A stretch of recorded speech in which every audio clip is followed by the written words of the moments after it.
يقول عليه الصلاة والسلام: ثلاث أقسم عليهن وأحدثكم حديثا فاحفظوه، فأما الثلاث التي أقسم عليهن فإنه ما نقص مال عبد من صدقة. لو أنك تملك 1000 ريال ثم تصدقت ب10 أو 20 ريالا، فلا تقل أصبح عندي 990 أو 980 نقص مالي، والله إن الله يعوضك بنص هذا الحديث. أقسم عليهن ما نقص مال عبد من صدقة. والله تعالى يقول: وما أنفقتم من شيء فهو يخلفه.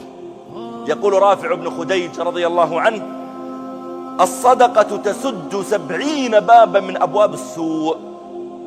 من أبواب السوء أن يعقك ولدك، من أبواب السوء أن يحتال عليك أحد ويأخذ مالك، من أبواب السوء أن يصيبك مرض، من أبواب السوء أن تصدم سيارتك، من أبواب السوء أن تفصل من وظيفتك، من أبواب السوء أن يحترق بيتك، من أبواب السوء أن يؤخذ مالك. أبواب السوء كثيرة.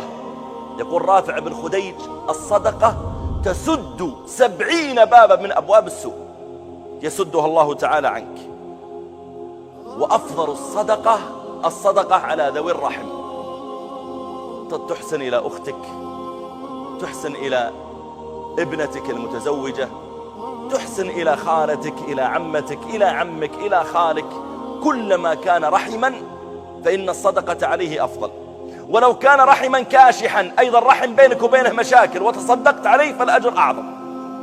قالت أم سلمة: يا رسول الله، أشعرت أني أعتقت وليدتي؟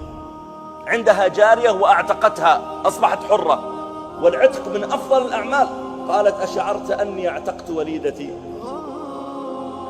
فلم يقل صلى الله عليه وسلم لها مؤيدا: نعم العتق له أجره وثوابه وكذا، لا.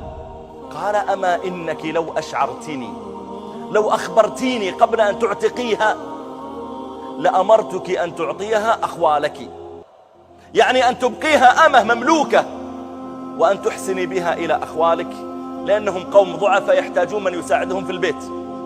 قال: أما إنك لو أخبرتني لأمرتك أن تعطيها أخوالك. هذا يدل على أن الصدقة على ذي الرحم أفضل وأعظم أجرا.